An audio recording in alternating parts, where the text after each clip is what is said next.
Apakah Anda merasa lelah karena selalu merasa terpinggirkan sementara orang lain memanfaatkan Anda? Saatnya untuk mengambil kendali dan menghentikan siklus ini. Dalam video ini, kami akan menjelajahi bagaimana kebijaksanaan stoik dapat memberikan Anda alat yang diperlukan untuk memperkuat batasan pribadi dan merebut kembali kekuatan Anda. Anda akan belajar untuk mengidentifikasi dan menghentikan penyalahgunaan, serta memastikan suara Anda didengar. Ikuti perjalanan transformatif ini bersama kami dan temukan cara untuk tidak lagi membiarkan orang lain memanfaatkan Anda. Tidak hanya untuk meningkatkan kesejahteraan Anda, tetapi juga untuk hidup dengan martabat yang pantas Anda dapatkan. Bersiaplah untuk revolusi pribadi di mana Anda merebut kembali ruang dan kedamaian batin Anda.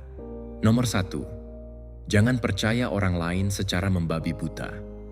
Salah satu prinsip stoikisme yang paling berharga adalah kehati-hatian dalam memberikan kepercayaan, terutama dalam konteks mempercayai orang lain secara membabi buta.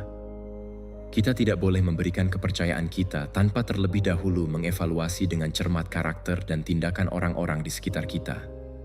Seringkali, dalam upaya kita untuk mempertahankan hubungan yang dekat atau merasa diterima, kita melakukan kesalahan dengan memberikan kepercayaan secara instan, tanpa memahami niat sebenarnya dari orang lain. Namun, dengan memeriksa tindakan mereka, kita dapat mengamati pola yang dapat mengungkapkan apakah mereka dapat dipercaya, atau justru berusaha memanfaatkan niat baik kita. Ini tidak berarti kita harus menjadi tidak percaya atau terisolasi, melainkan kita harus menyadari batasan kita. Ketika kita mengetahui sejauh mana mempercayai orang lain, kita menghindari jatuh ke dalam ketergantungan emosional. Ketergantungan yang berlebihan dapat membuat kita rentan terhadap manipulasi atau kekecewaan, yang pada gilirannya dapat membahayakan kesehatan mental dan emosional kita. Oleh karena itu, sangat penting untuk mempertahankan kemandirian pribadi. Dengan cara ini, kita dapat menghindari pengaruh negatif yang mengarahkan kita menjauh dari tujuan atau prinsip kita. Sebagai bagian dari mempertahankan kemandirian ini, penting untuk menganalisis dengan cermat niat di balik tindakan orang lain. Seseorang mungkin tampak baik dan dermawan, tetapi tindakan berulang mereka dapat menunjukkan pola manipulasi atau penyalahgunaan. Merenungkan perilaku orang lain membantu kita mengidentifikasi apakah mereka sejalan dengan nilai-nilai kita, atau hanya mencari keuntungan dari kita. Stoikisme juga mengajarkan bahwa kepercayaan pada diri sendiri adalah penawar yang penting bagi ketergantungan emosional. Ketika kita percaya pada diri sendiri, kita tidak memerlukan validasi eksternal untuk merasa berharga. Ini berarti mengenal diri kita dengan baik untuk memiliki kepercayaan diri dalam keputusan dan kemampuan kita. Jika Anda jelas tentang siapa diri Anda dan apa yang Anda bawa ke dunia ini, Anda tidak perlu orang lain terus-menerus mengonfirmasi nilai diri Anda. Memupuk kepercayaan diri juga melibatkan penerimaan terhadap kekurangan Anda dan berdamai dengan kelemahan tersebut, karena hal ini memungkinkan Anda untuk tampil autentik tanpa takut dihakimi. Namun, kepercayaan diri bukanlah sesuatu yang muncul begitu saja. Itu adalah hasil dari kerja keras yang berkelanjutan. Pencapaian kecil yang membangun citra positif tentang siapa diri Anda. Setiap kali Anda membuat keputusan yang tepat, setiap kali Anda menunjukkan integritas di tengah kesulitan, Anda memperkuat kepercayaan itu. Dan ketika Anda melakukan kesalahan, alih-alih menghukum diri sendiri, Anda harus mengambilnya sebagai pelajaran, menyadari bahwa kesalahan adalah bagian dari proses belajar. Sangat penting untuk memahami bahwa kemandirian tidak berarti hidup terisolasi dari orang lain. Kita dapat memiliki hubungan yang mendalam dan bermakna, tetapi hubungan tersebut harus didasarkan pada rasa saling menghormati dan kejujuran. Ketika orang-orang di sekitar Anda menghargai keautentikan Anda dan mendukung pertumbuhan pribadi Anda, itulah hubungan yang layak dipertahankan. Sebaliknya, orang yang berusaha membatasi kemandirian Anda atau mendemoralisasi Anda agar hanya percaya kepada mereka adalah individu yang berbahaya dan seringkali beracun. Belajar mengidentifikasi tanda-tanda ini adalah bagian penting dari proses. Kemandirian pribadi juga meluas ke aspek kehidupan lainnya. Ini berarti mampu menemukan solusi untuk masalah Anda tanpa selalu mengharapkan bantuan dari orang lain. Mengembangkan kecukupan diri ini menumbuhkan kreativitas, ketekunan, dan kemampuan untuk tetap tenang bahkan dalam situasi sulit. Ini juga mengurangi rasa takut akan kegagalan, karena Anda tahu Anda memiliki kemampuan untuk pulih meskipun segala sesuatunya tidak berjalan sesuai rencana. Ini tidak berarti Anda tidak dapat meminta bantuan atau bekerja sama dengan orang lain. Namun, ketika Anda meminta bantuan dari posisi yang kuat daripada ketergantungan, dinamikanya berubah. Anda mencari dukungan untuk melengkapi keterampilan Anda, bukan karena Anda sama sekali tidak memilikinya. Ini juga memungkinkan Anda untuk lebih murah hati dalam membantu orang lain, karena Anda tahu Anda akan selalu memiliki fondasi yang kokoh untuk diandalkan. Dengan memupuk kualitas-kualitas ini, Anda menjadi lebih tangguh dan tidak mudah terpengaruh oleh manipulasi. Orang-orang yang manipulatif sering mencari kelemahan untuk dieksploitasi, tetapi ketika mereka mengenal Anda sebagai individu yang teguh dalam keyakinan Anda dan mampu berdiri sendiri, kekuatan mereka atas Anda berkurang. Nomor 2. Lindungi waktu dan prioritas Anda. Salah satu prinsip paling berharga untuk melindungi waktu dan prioritas Anda adalah belajar untuk mengatakan tidak. Sepanjang hidup kita dikondisikan untuk menyenangkan orang lain, menghindari konflik, dan selalu bersikap baik. Namun terkadang, dalam proses tersebut, kita lupa bahwa waktu kita terbatas dan energi kita tak terbatas. Mengatakan ya untuk semua yang diminta dari kita hanya untuk menyenangkan orang lain membuat kita kelelahan dan menjauhkan kita dari tujuan kita. Oleh karena itu, lain kali Anda merasa tertekan untuk berkomitmen pada sesuatu yang tidak sejalan dengan tujuan Anda. Ingatlah bahwa mengatakan tidak bukanlah tindakan egois. Itu adalah cara untuk melindungi waktu, energi, dan prioritas pribadi Anda. Jangan meremehkan kekuatan memprioritaskan pertumbuhan pribadi Anda. Masyarakat terus-menerus mendorong kita untuk mengejar tujuan orang lain, tetapi kuncinya adalah fokus pada apa yang benar-benar penting bagi Anda. Ini berarti memastikan bahwa aktivitas Anda mencerminkan nilai dan tujuan Anda. Ketika tindakan Anda selaras dengan apa yang benar-benar Anda hargai, hidup Anda terasa lebih bermakna, dan Anda cenderung tidak mudah frustrasi atau menyesal. Luangkan waktu sejenak untuk mengidentifikasi tujuan utama Anda, dan gunakan waktu Anda untuk aktivitas yang memajukannya. Namun, ini tidak selalu mudah. Kehidupan membawa kita ke arah yang tidak terduga, dan seringkali kita menemukan bahwa tindakan kita tidak selaras dengan tujuan kita. Oleh karena itu, sangat penting untuk secara teratur meninjau tindakan Anda untuk memastikan bahwa tindakan tersebut benar-benar mencerminkan tujuan pribadi Anda. Tanyakan pada diri Anda bagaimana Anda menghabiskan waktu Anda. Apakah aktivitas harian Anda membawa Anda lebih dekat ke tujuan Anda, atau justru mengalihkan Anda dari tujuan tersebut? Jika Anda melihat ketidaksesuaian, maka inilah saatnya untuk melakukan penyesuaian. Menghilangkan aktivitas non-produktif adalah salah satu cara paling efektif untuk membebaskan waktu dan energi. Anda mungkin telah melakukan tugas-tugas tertentu atau berkomitmen pada aktivitas tertentu yang sebenarnya tidak memberikan nilai tambah bagi hidup Anda. Mungkin Anda melakukannya karena kebiasaan, tekanan sosial, atau karena Anda selalu percaya bahwa Anda harus melakukannya. Tetapi dengan mengidentifikasi dan menghilangkan aktivitas ini, Anda dapat menciptakan lebih banyak ruang untuk hal-hal yang benar-benar penting. Jangan takut untuk melakukan pembersihan radikal pada jadwal Anda. Ingatlah bahwa waktu Anda adalah sumber daya yang tak ternilai, dan setiap detik yang Anda sia-siakan adalah detik yang tidak akan pernah dapat Anda peroleh kembali. Sangat mudah untuk jatuh ke dalam perangkap gangguan. Apakah itu menghabiskan terlalu banyak waktu di media sosial, menonton televisi, atau melakukan aktivitas yang membuat Anda sibuk tetapi tidak produktif. Setiap hari yang berlalu adalah peluang yang terlewatkan jika Anda tidak menggunakannya untuk bergerak menuju tujuan Anda. Meskipun demikian, kita tidak boleh jatuh ke dalam perangkap produktivitas tanpa berpikir. Memprioritaskan pertumbuhan pribadi bukan hanya tentang bekerja tanpa henti menuju tujuan Anda. Itu juga melibatkan mengetahui kapan harus beristirahat, kapan Anda perlu memutuskan sambungan dan mengisi ulang energi Anda. Jadi, bagian dari melindungi waktu Anda juga berarti menemukan keseimbangan yang sehat antara kerja dan istirahat. Bukan tentang menjadi produktif 24 jam sehari, tetapi tentang menggunakan waktu Anda secara cerdas dan sadar. Selanjutnya, meskipun sangat penting untuk belajar mengatakan tidak untuk melindungi waktu Anda, penting juga untuk mengetahui kapan harus mengatakan ya. Mengatakan ya pada peluang yang akan membantu Anda tumbuh dan bergerak menuju tujuan Anda bisa menjadi transformatif. Terkadang, ketakutan untuk meninggalkan zona nyaman kita membuat kita menolak peluang yang dapat mengubah hidup kita menjadi lebih baik.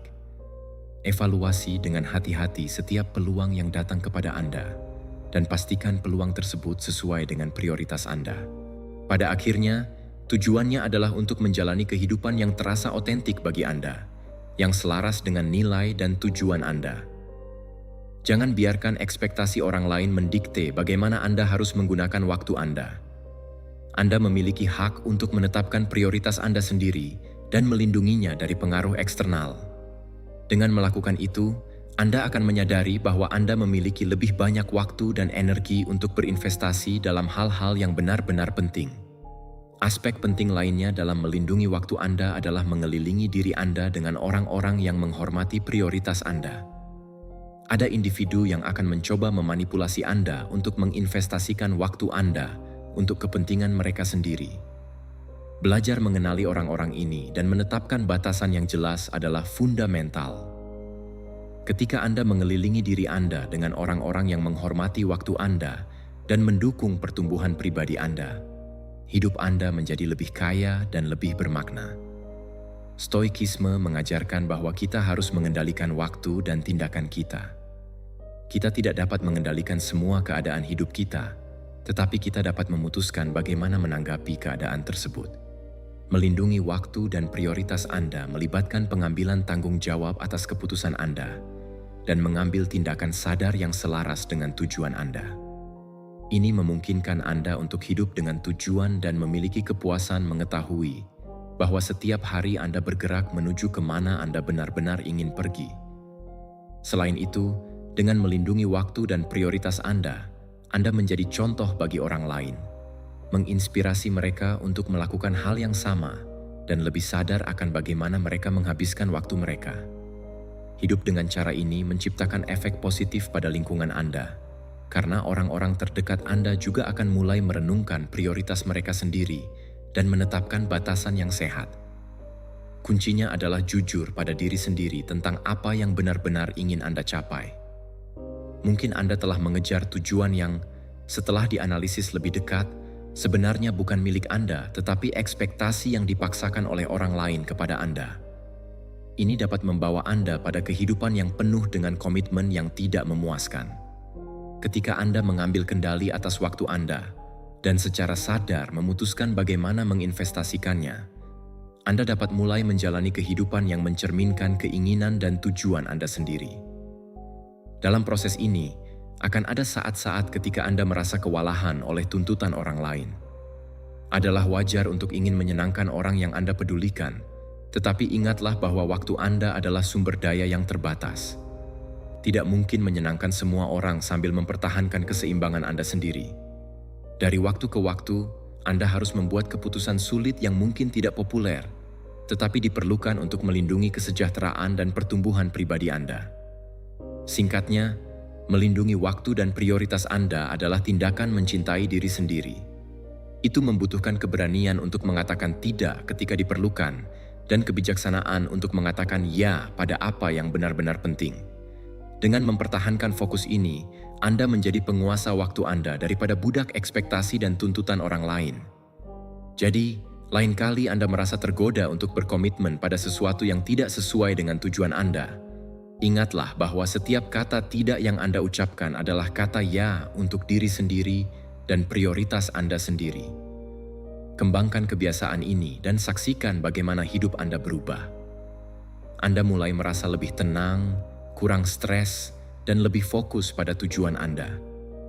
Anda menemukan bahwa ada kekuatan dalam melindungi waktu Anda, dalam memprioritaskan pertumbuhan pribadi Anda, dan dalam mengelilingi diri Anda dengan orang-orang yang menghormati batasan Anda. Anda tidak perlu membenarkan atau menjelaskan mengapa Anda memutuskan untuk tidak berpartisipasi dalam sesuatu yang tidak menguntungkan Anda. Itu adalah waktu Anda, dan Anda berhak memutuskan bagaimana Anda ingin menginvestasikannya. Pendekatan ini tidak hanya akan menguntungkan Anda, tetapi juga akan membuat orang-orang di sekitar Anda lebih menghargai waktu Anda. Ketika Anda menetapkan batasan yang jelas, orang lain belajar untuk menghormatinya dan menjadi lebih sadar akan prioritas mereka sendiri. Itu menjadi rantai positif yang meningkatkan kualitas hubungan dan membantu orang lebih hadir pada saat ini. Jadi, lanjutkan, lindungi waktu dan prioritas Anda. Tidak ada yang lebih berharga daripada menjalani kehidupan yang selaras dengan nilai-nilai Anda, di mana setiap tindakan yang Anda ambil memiliki tujuan. Pada akhirnya, itulah yang benar-benar penting. Mengetahui bahwa Anda menggunakan waktu Anda untuk membangun kehidupan yang masuk akal bagi Anda. Kehidupan yang membuat Anda merasa puas dan damai. Nomor 3. Jadilah autentik dan percayalah pada diri sendiri. Menjadi autentik dan percaya pada diri sendiri adalah hal yang fundamental dalam filsafat Stoik. Karena keautentikan memberikan kejelasan dan membantu kita mempertahankan integritas pribadi. Kita hidup di dunia yang terus berusaha membentuk kita sesuai dengan standar orang lain, yang membuat kita berpikir bahwa kita harus mengubah siapa diri kita untuk menyenangkan orang lain, atau menyesuaikan diri dengan persepsi mereka tentang apa yang benar. Namun, nilai sejati terletak pada tetap setia pada diri sendiri, tanpa mengorbankan apa yang membuat Anda unik. Adalah wajar bahwa sepanjang hidup kita menghadapi tekanan untuk menyesuaikan diri, di tempat kerja, sekolah, atau dalam hubungan pribadi. Selalu ada ekspektasi yang tampaknya wajib. Namun, ketika Anda mencoba menyesuaikan diri dengan cetakan ini, Anda mulai kehilangan rasa identitas Anda. Keterputusan itu menciptakan kekosongan emosional, perjuangan internal antara siapa Anda sebenarnya dan siapa yang Anda coba tampilkan. Stoikisme mengingatkan kita bahwa kunci menuju kehidupan yang penuh dan bermakna adalah menjadi autentik, tidak tunduk pada ekspektasi eksternal, dan hidup sesuai dengan keyakinan kita sendiri. Percayalah pada kemampuan Anda bahkan ketika Anda menghadapi tantangan. Alih-alih meragukan kemampuan Anda, ingatlah bahwa setiap kesulitan adalah peluang untuk tumbuh dan memperkuat kepercayaan diri Anda. Pada saat-saat kesulitan itulah kita benar-benar menunjukkan karakter kita dan kemampuan kita untuk bertahan. Memiliki kepercayaan pada keputusan Anda tidak berarti Anda tidak akan pernah membuat kesalahan, tetapi berarti Anda akan dapat belajar dari kesalahan tersebut dan melangkah maju dengan lebih banyak pengalaman. Bagian vital dari proses ini adalah mengidentifikasi dan memperkuat nilai-nilai pribadi Anda. Nilai-nilai ini berfungsi sebagai kompas moral yang memandu keputusan Anda, mencegah penyimpangan karena pengaruh eksternal. Apa yang paling penting bagi Anda? Apa keyakinan mendasar yang membimbing Anda? Ketika Anda mengidentifikasi jawaban atas pertanyaan ini, jalan Anda menjadi jauh lebih jelas. Anda memiliki kriteria untuk mengevaluasi setiap keputusan yang Anda buat, dan seiring waktu Anda membangun kehidupan yang selaras dengan nilai-nilai tersebut. Tetap autentik juga berarti mengelilingi diri Anda dengan orang-orang yang menghormati keautentikan Anda. Ada hubungan yang mendorong kita ke arah yang berbeda dari esensi sejati kita, yang mengalihkan kita dari tujuan pribadi kita. Ini adalah hubungan yang perlu kita hindari. Carilah orang-orang yang menerima Anda apa adanya dan mendorong Anda untuk tumbuh di jalur pribadi Anda. Ketika Anda mengelilingi diri Anda dengan orang-orang yang menghargai Anda merasakan kebebasan yang lebih besar untuk menjadi diri sendiri. Keautentikan memiliki manfaat penting lainnya. Keautentikan melindungi Anda dari jatuh ke dalam perbandingan yang tidak perlu. Dunia saat ini, dengan media sosial dan bombardir konstan gambar-gambar sempurna, membuat kita percaya bahwa kita harus selalu lebih baik, lebih produktif, lebih sukses. Namun, perbandingan ini hanya mengarah pada frustrasi. Ketika Anda tahu siapa diri Anda dan percaya pada kemampuan Anda menjadi kebal terhadap tekanan itu. Anda mampu fokus pada kemajuan Anda sendiri tanpa mengukurnya dengan kemajuan orang lain. Tentu saja, perjalanan menuju keautentikan ini tidak mudah. Itu membutuhkan keberanian untuk melawan tekanan untuk menyesuaikan diri, untuk mengatakan tidak ketika orang lain mengharapkan Anda mengatakan ya. Itu berarti menghadapi ketakutan dan kelemahan Anda, menerimanya dan mengubahnya menjadi kekuatan. Dengan tetap setia pada diri sendiri, Anda dapat membangun kehidupan yang mencerminkan nilai dan aspirasi Anda, kehidupan yang selaras dengan tujuan Anda. Stoikisme mengajarkan kita bahwa kita tidak dapat mengendalikan pendapat orang lain atau keadaan eksternal. Satu-satunya yang dapat kita kendalikan adalah tanggapan kita, sikap kita terhadap apa yang terjadi. Ketika Anda memutuskan untuk menjadi autentik, Anda mengambil kendali atas bagaimana Anda menjalani hidup Anda. Anda tidak membiarkan orang lain mendikte tindakan atau nilai Anda. Sebaliknya, Anda membuat keputusan yang selaras dengan nilai-nilai Anda. Ini juga melibatkan pengembangan kemampuan untuk introspeksi, untuk melihat ke dalam diri Anda dan jujur pada diri sendiri. Tanyakan pada diri sendiri, apakah saya hidup sesuai dengan nilai-nilai saya?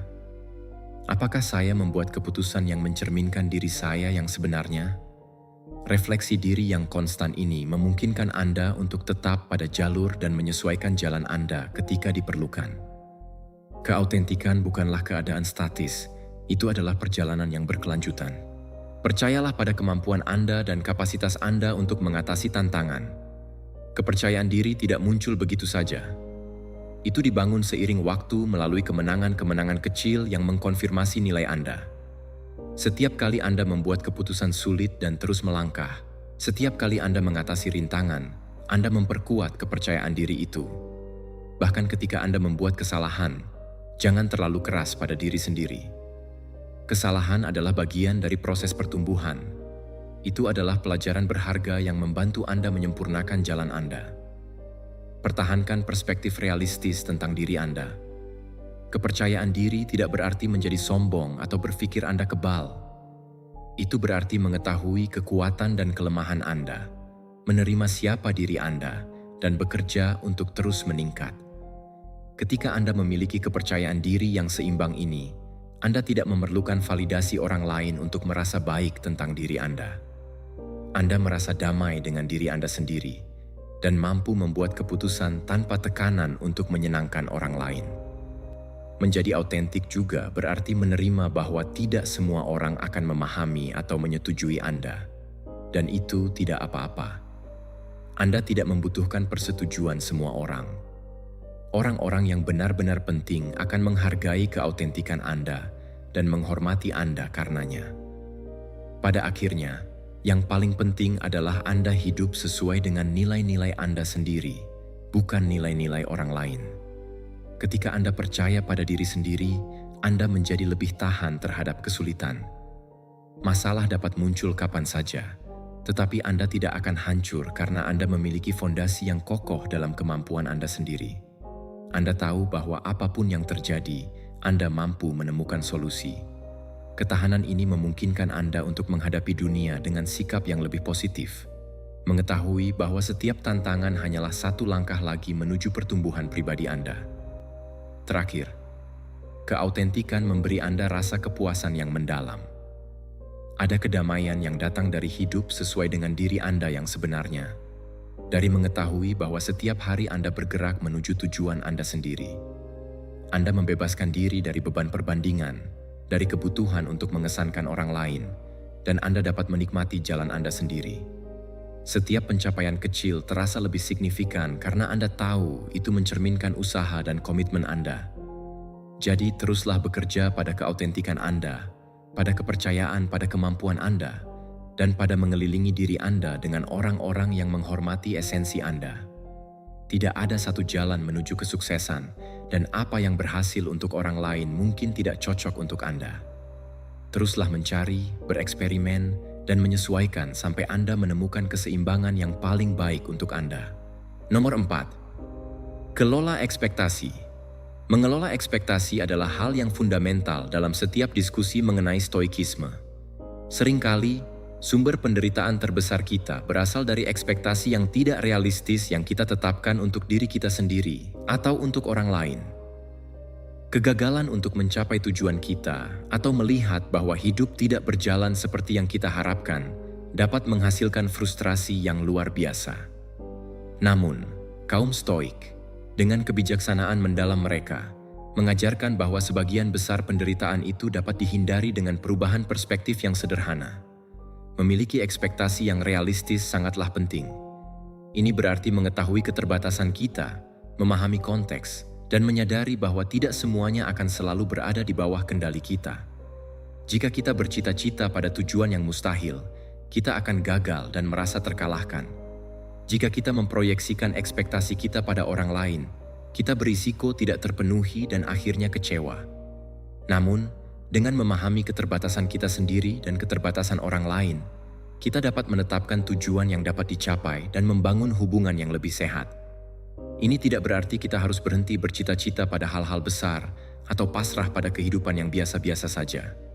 Sebaliknya, itu berarti menyadari bahwa tidak semua yang kita inginkan layak dilakukan pada saat tertentu, dan bahwa kesabaran serta adaptasi sangatlah penting.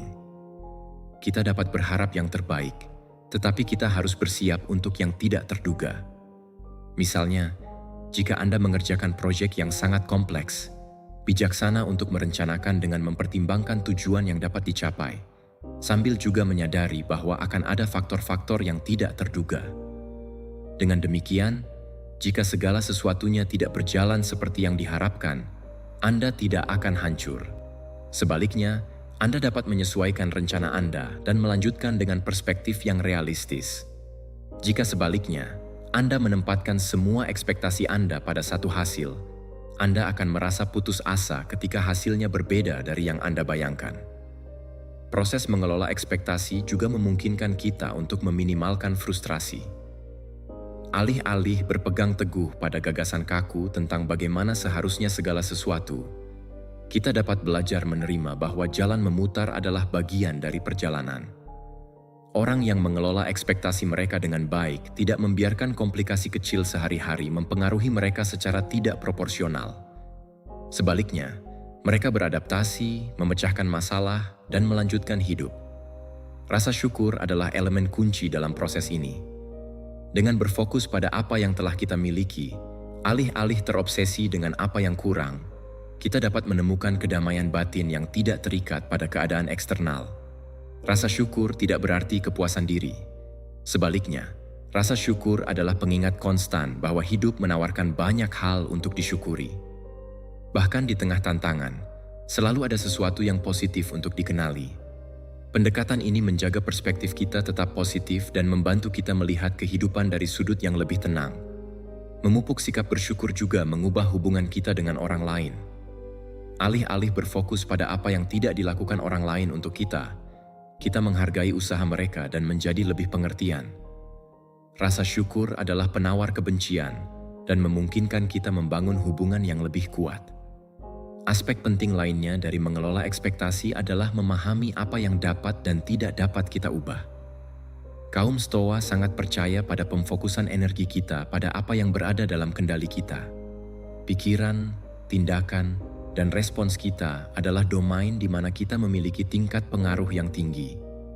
Namun, kita tidak dapat mengendalikan cuaca, keputusan orang lain, atau peristiwa tak terduga. Mengenali perbedaan ini membebaskan. Itu memungkinkan kita untuk melepaskan kekhawatiran tentang apa yang tidak dapat kita ubah dan berkonsentrasi pada apa yang dapat kita perbaiki. Ketika Anda menginvestasikan waktu dan energi Anda pada apa yang dapat Anda ubah, Anda mengembangkan rasa agensi pribadi dan merasa lebih mengendalikan hidup Anda. Anda berhenti menjadi korban keadaan dan mengambil peran proaktif dalam arah takdir Anda. Ini juga mencegah Anda membuang waktu untuk masalah yang hanya menguras emosi Anda. Misalnya, jika Anda merencanakan presentasi penting dan sesuatu yang tidak terduga terjadi, seperti perubahan jadwal menit terakhir atau masalah teknis, Anda dapat memilih bagaimana bereaksi. Anda dapat marah dan khawatir tentang ketidaknyamanan itu, atau Anda dapat menerima situasi dan beradaptasi. Penerimaan tidak sama dengan menyerah. Itu berarti memahami bahwa hal-hal tertentu berada di luar kendali kita. Dengan melakukan pergeseran mental ini, Anda dapat fokus untuk memberikan yang terbaik dalam skenario baru. Nomor 5. Hadapi stres dengan tujuan. Menghadapi stres dengan tujuan adalah pelajaran mendasar dalam stoikisme. Kaum Stoa mengajak kita untuk mengubah hubungan kita dengan stres. Tidak hanya melihatnya sebagai hambatan, tetapi memahaminya sebagai peluang untuk tumbuh dan menemukan kedalaman kemampuan kita sendiri. Dalam hidup, stres ada di mana-mana, mulai dari tuntutan pekerjaan hingga kekhawatiran pribadi. Kita semua menghadapi situasi yang menantang kita. Namun, jika kita dapat menemukan tujuan di tengah kesulitan ini, kita dapat mengubah stres menjadi mesin yang mendorong perkembangan kita.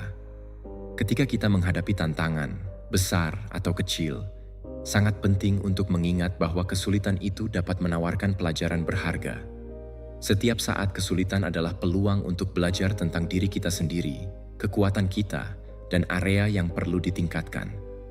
Tujuan membantu kita membingkai stres dalam konteks yang lebih luas, memberinya makna. Bayangkan seorang atlet yang berlatih untuk kompetisi. Upaya fisik dan mental yang terlibat dalam pelatihan bisa sangat berat, tetapi tujuan mereka, keinginan mereka untuk meningkat dan mencapai target, memberi makna pada semua rasa sakit tersebut. Namun, kita tidak boleh salah paham. Memiliki tujuan tidak berarti stres akan hilang, tetapi kita akan dapat mengelolanya dengan lebih efektif. Memahami bahwa stres tidak dapat dihindari mempersiapkan kita untuk menghadapinya dengan ketahanan. Menerima stres sebagai bagian yang melekat dari pengalaman manusia membantu kita mengembangkan pola pikir yang lebih tangguh. Alih-alih meratapi kesulitan yang kita hadapi, kita dapat mengantisipasi kedatangannya dan bersiap untuk menghadapinya dengan tenang. Dalam hal ini, sangat penting untuk belajar menerima hal-hal yang tidak dapat dikendalikan.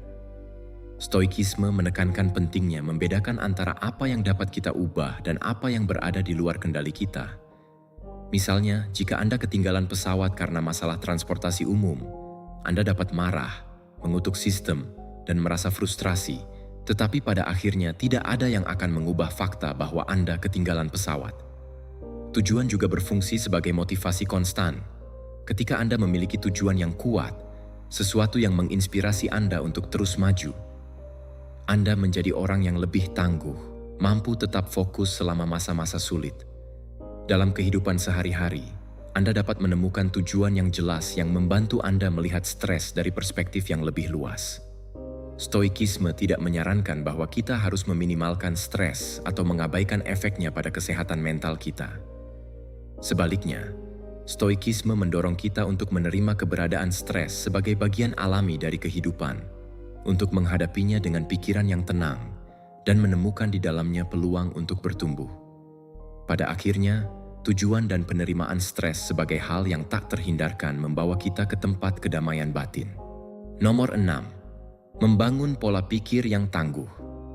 Mengembangkan pola pikir yang tangguh sangatlah penting untuk menghadapi tantangan yang tak terhindarkan dalam kehidupan. Kaum Stoik memahami bahwa kesulitan bukanlah musuh, melainkan peluang untuk berkembang. Meskipun ketidaknyamanan yang ditimbulkan oleh kesulitan dapat menantang, hal tersebut memperkuat kita dengan memberikan kesempatan untuk menghadapi keterbatasan, belajar lebih banyak tentang diri kita, dan menyempurnakan keterampilan yang diperlukan untuk mengatasi rintangan di masa depan. Pola pikir yang tangguh tidak terbentuk dalam semalam. Ini merupakan proses berkelanjutan yang diperkuat dengan setiap tantangan yang kita hadapi. Setiap kali kita berhasil mengatasi kesulitan, kapasitas kita untuk bertahan semakin meningkat.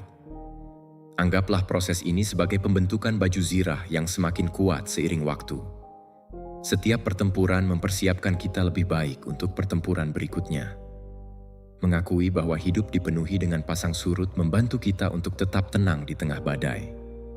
Kita dapat menghadapi kesulitan dengan ketenangan, menyadari bahwa kita tidak sendirian dalam menghadapi tantangan.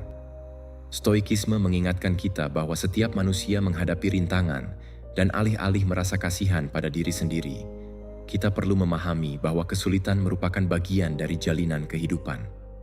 Daripada menolak kenyataan tersebut, kita harus belajar untuk beradaptasi, seperti kapal yang menavigasi perairan bergelombang tanpa tenggelam. Mempersiapkan diri untuk tantangan di masa depan melibatkan penguatan pola pikir kita selama masa-masa sulit. Ini mirip dengan berlatih untuk maraton. Setiap sesi latihan membawa kita sedikit lebih dekat ke garis finish, meskipun tubuh kita mungkin protes dan jalan yang dilalui menjadi terjal. Bagian dari pelatihan ini melibatkan evaluasi diri secara teratur. Merenungkan reaksi kita terhadap kesulitan membantu kita mengidentifikasi pola negatif yang mungkin merusak ketahanan kita. Mungkin kita cenderung menyerah dengan mudah atau merasa marah ketika segalanya tidak berjalan sesuai harapan. Mengenali pola-pola ini memberikan kita kesempatan untuk melakukan penyesuaian. Jika kita sering menyerah ketika menghadapi masalah, mungkin sudah saatnya untuk memperkuat ketekunan kita. Jika kita merasa marah ketika segala sesuatunya tidak sesuai rencana, kita dapat bekerja untuk mengembangkan kesabaran. Evaluasi diri juga memungkinkan kita untuk merayakan pencapaian yang telah diraih. Setiap kali kita berhasil mengatasi tantangan, sekecil apapun, kita memperkuat ketahanan kita. Kita tidak boleh meremehkan pentingnya kemenangan kecil ini. Masing-masing merupakan bukti bahwa kita dapat mengatasi kesulitan. Merayakan pencapaian ini memberikan motivasi untuk terus menghadapi tantangan dengan keberanian. Selain itu, empati memainkan peran penting dalam mengembangkan pola pikir yang tangguh. Memahami bahwa masalah bersifat universal dan bahwa setiap individu menghadapi rintangan membantu kita mempertahankan perspektif yang seimbang. Seringkali, ketika kita berada dalam situasi krisis, kita cenderung berpikir bahwa kita satu-satunya yang menderita. Namun, kenyataannya adalah bahwa setiap orang, dalam tingkat tertentu, bergumul dengan masalah mereka sendiri. Dengan memupuk empati, kita dapat menemukan penghiburan dalam pemahaman bahwa kita tidak sendirian. Selain itu, empati memungkinkan kita untuk melihat tantangan kita dari perspektif yang berbeda. Kita mungkin mengalami masa-masa sulit, tetapi orang lain mungkin menghadapi cobaan yang lebih besar. Menyadari hal ini dapat membantu kita menemukan kekuatan untuk menghadapi perjuangan kita sendiri dengan lebih berani. Ini bukan tentang meremehkan masalah kita, tetapi tentang melihat gambaran yang lebih besar dan memahami bahwa, pada akhirnya, kita semua berada di kapal yang sama. Dengan mengembangkan pola pikir yang tangguh, kita juga dapat belajar untuk melihat peluang di tengah kesulitan. Setiap tantangan memberikan kita pelajaran yang dapat mempersiapkan kita untuk rintangan di masa depan. Alih-alih takut akan kemunduran, kita dapat merangkulnya sebagai bagian dari pertumbuhan pribadi kita. Setiap pengalaman, baik atau buruk, memberi kita kesempatan untuk mempelajari sesuatu yang baru tentang diri kita. Anggaplah kesulitan sebagai panas yang menempa baja. Proses ini bisa menyakitkan, tetapi pada akhirnya mengubah kita menjadi individu yang lebih kuat, lebih siap untuk menghadapi tantangan apapun yang menghadang. Bukan berarti kita secara aktif mencari kesulitan, tetapi kita menghadapinya dengan pola pikir yang memungkinkan kita mengubahnya menjadi pelajaran berharga. Ketahanan adalah keterampilan yang disempurnakan seiring waktu. Nomor 7. Usaha tidak menjamin kesuksesan. Usaha tidak selalu menjamin kesuksesan, dan kenyataan ini dapat tampak mengecewakan pada pandangan pertama.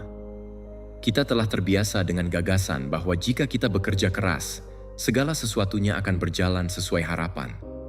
Namun, kita perlu menerima bahwa hidup penuh dengan ketidakpastian dan bahwa kesuksesan tidak selalu merupakan hasil langsung dari usaha kita.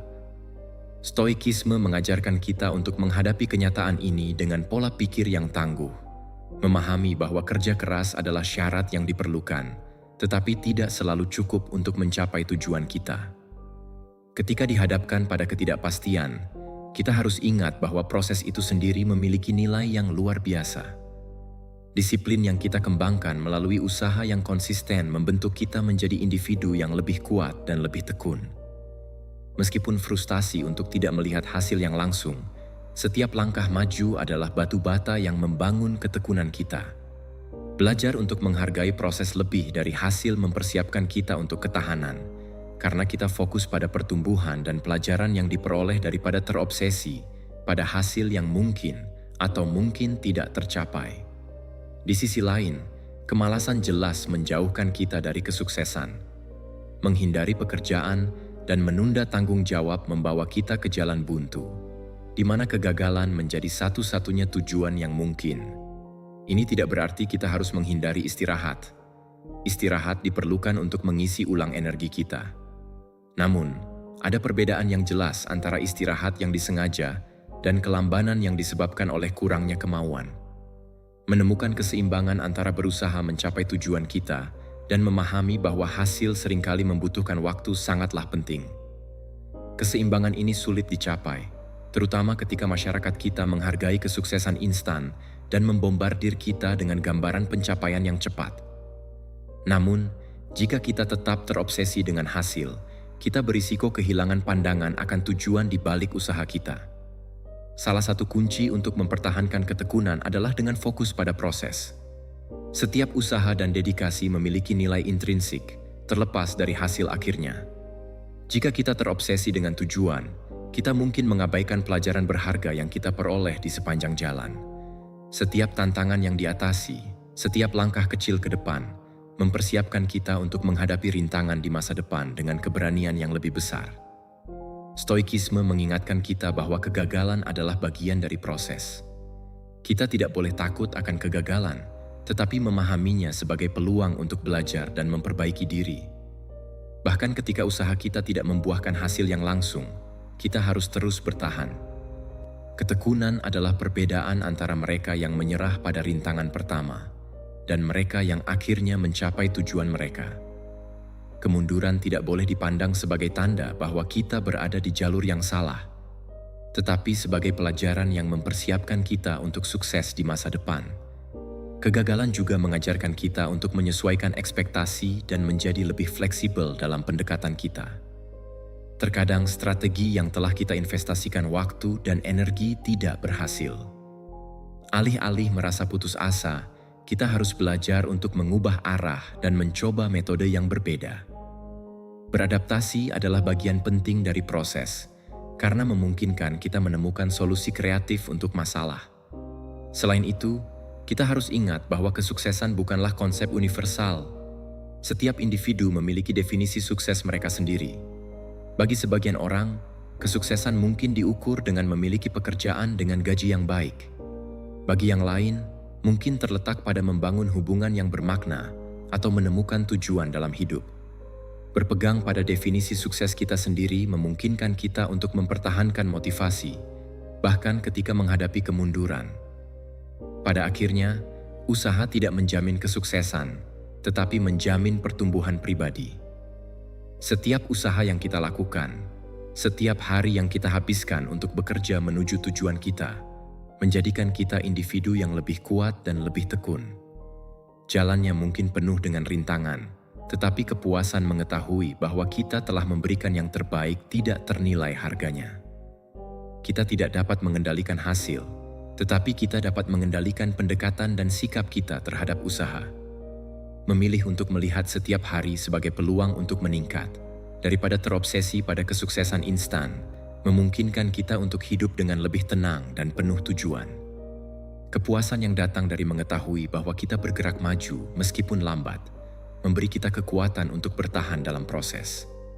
Penting juga untuk mengelilingi diri kita dengan individu yang memahami dan menghormati definisi sukses kita. Nomor 8. Ambil tanggung jawab. Mengambil tanggung jawab atas keputusan dan kesalahan kita adalah kunci untuk pertumbuhan pribadi. Sangat mudah untuk jatuh ke dalam perangkap menyalahkan orang lain atau keadaan eksternal ketika segala sesuatunya berjalan tidak sesuai harapan. Namun pola pikir yang berorientasi pada kesalahan justru menghalangi kita untuk maju. Dengan menyalahkan, kita menyerahkan kendali atas hidup kita dan, tanpa disadari, terjebak dalam siklus kesalahan yang sama berulang kali. Namun, ketika kita mengambil tanggung jawab, kita melangkah maju menuju perkembangan sejati, mengakui bahwa kita adalah arsitek dari pengalaman kita sendiri.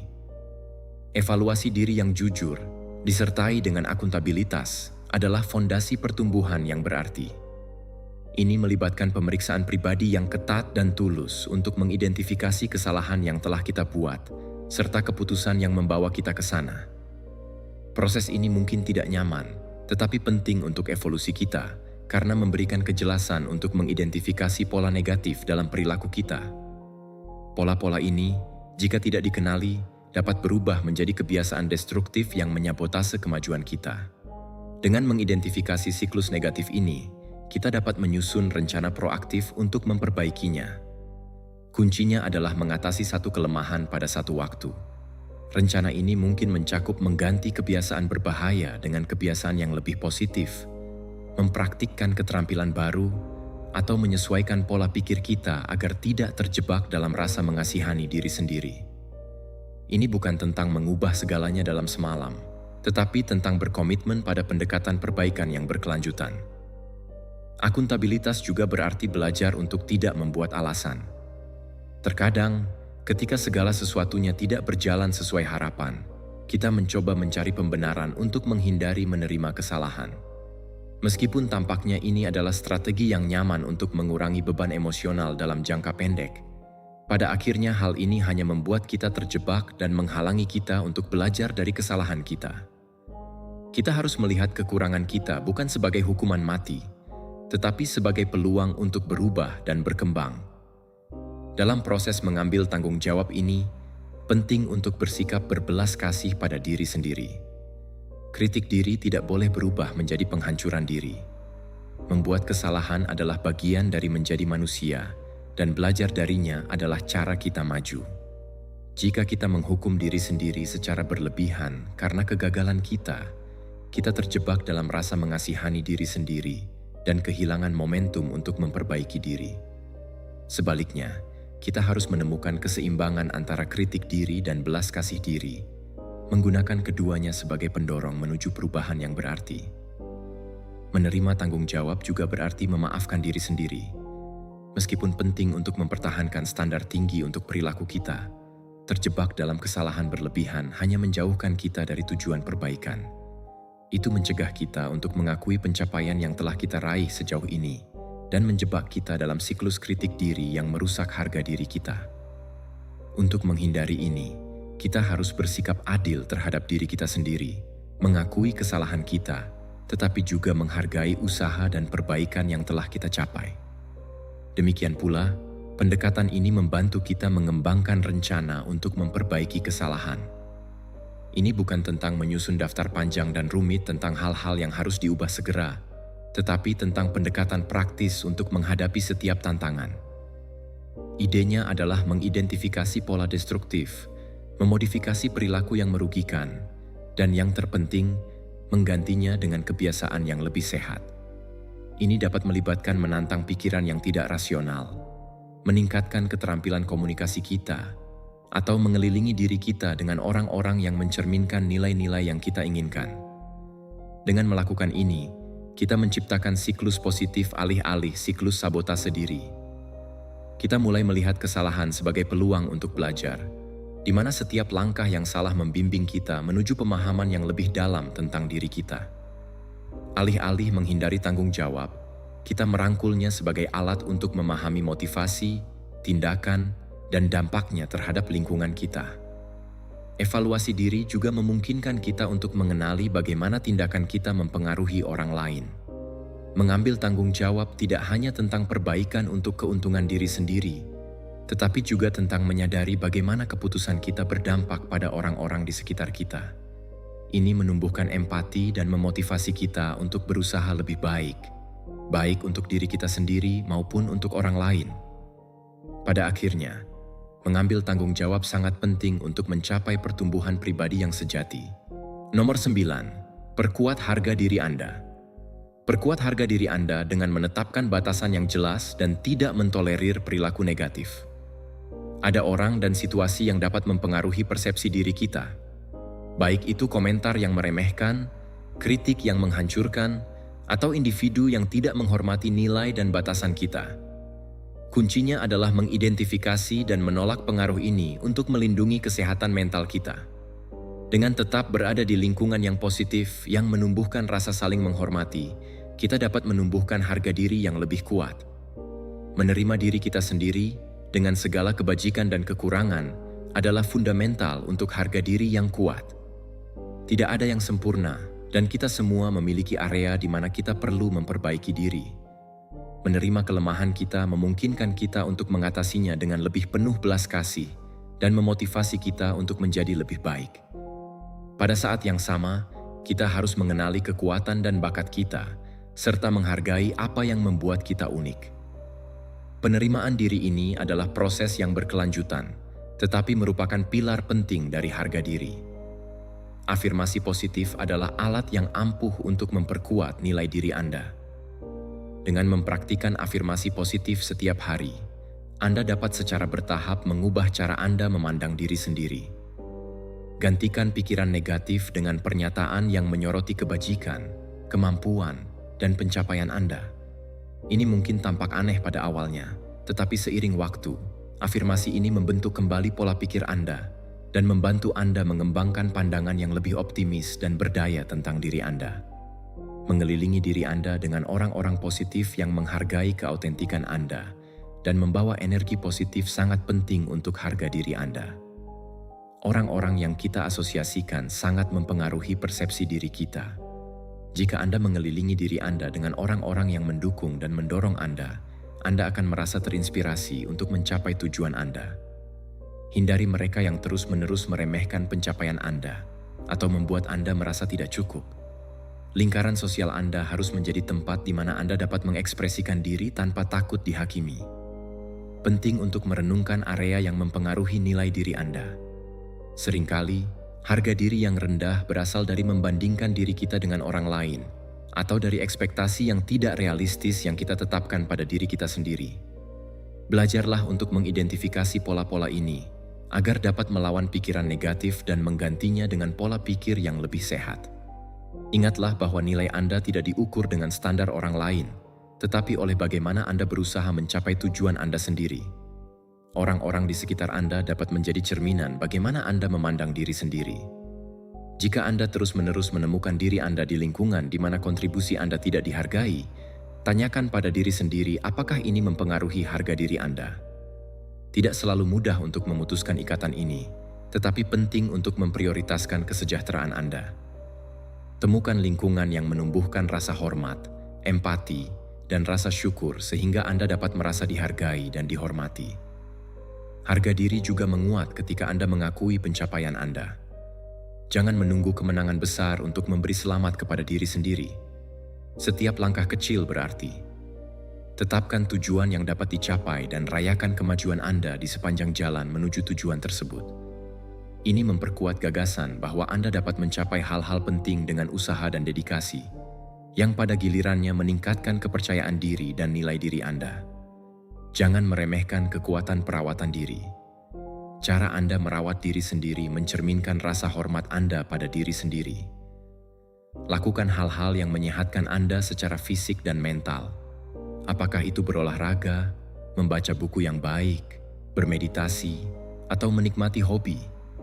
Aktivitas ini memperkuat gagasan bahwa Anda layak mendapatkan waktu dan perhatian.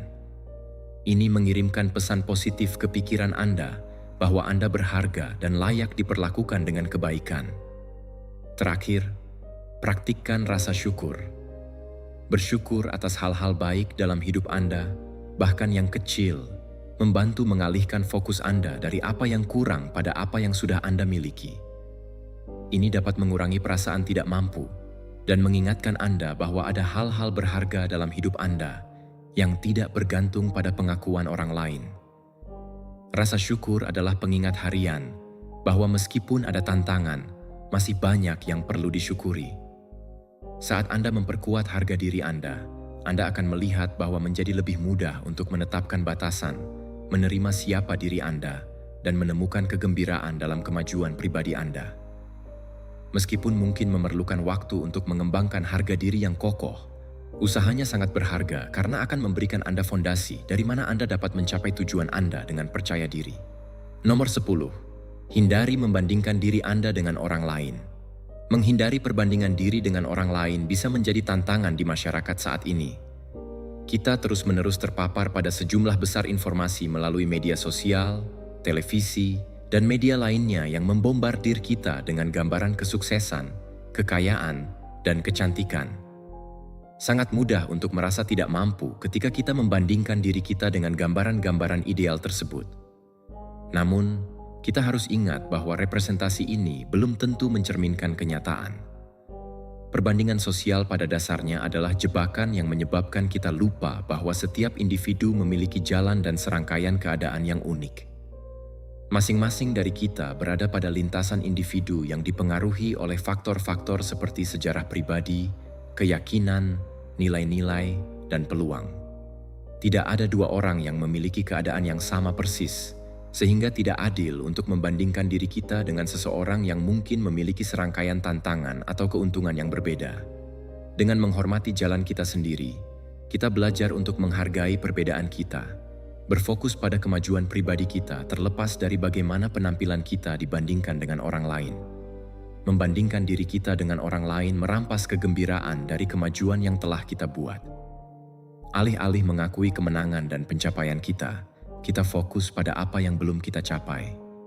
Ini hanya mengarah pada ketidakpuasan, karena akan selalu ada seseorang yang tampaknya lebih maju dalam beberapa aspek kehidupan.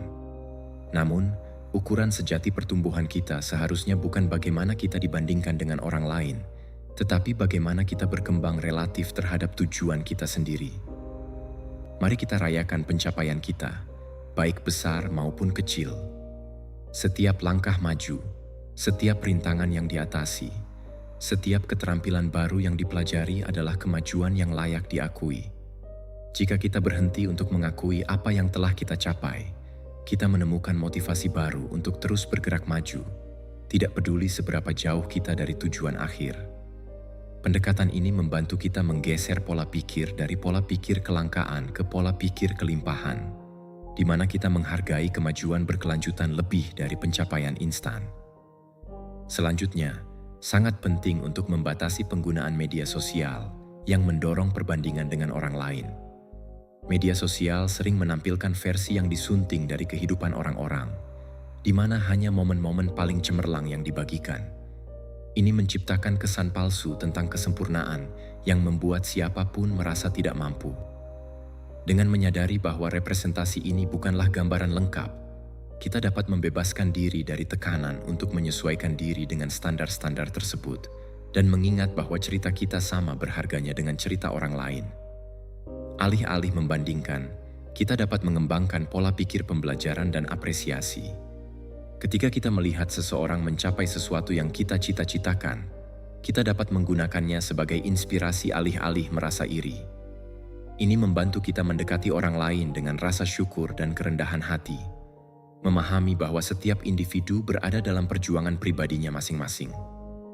Dengan melakukan ini, kita menciptakan lingkungan di mana dukungan dan perayaan pencapaian orang lain menggantikan persaingan dan kebencian. Menghindari perbandingan juga memungkinkan kita untuk lebih berempati pada diri sendiri. Kita tidak selalu dapat mengetahui perjuangan yang dihadapi orang lain, tetapi kita harus menyadari bahwa setiap orang memiliki serangkaian tantangannya sendiri. Memberi diri kita istirahat dan berbelas kasih terhadap keterbatasan kita memungkinkan kita memiliki perspektif yang lebih realistis tentang apa yang dapat kita capai. Ini tidak berarti berpuas diri, tetapi menerima kelemahan kita untuk diatasi dengan tekad dan ketekunan. Penilaian diri adalah kunci untuk menghindari perbandingan yang tidak realistis. Dengan berfokus pada kekuatan dan area perbaikan kita tetap berada di jalur yang benar menuju tujuan kita. Kita dapat merayakan kemajuan kita sambil terus mengembangkan visi yang jelas tentang kemana kita ingin pergi. Pendekatan ini memungkinkan kita untuk mengenali area peluang kita tanpa merasa rendah diri. Penting juga untuk diingat bahwa kita semua berada pada tahap kehidupan yang berbeda. Apa yang mungkin menjadi tujuan bagi seseorang mungkin tidak bagi kita. Menyadari hal ini memungkinkan kita untuk berkonsentrasi pada apa yang benar-benar penting bagi kesejahteraan dan perkembangan pribadi kita.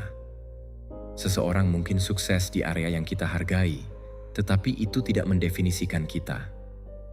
Yang mendefinisikan nilai kita adalah usaha kita sendiri dan komitmen kita untuk menjadi lebih baik bagi diri kita sendiri. Pada akhirnya, menghindari perbandingan memungkinkan kita untuk menjadi lebih autentik dan jujur tentang siapa diri kita.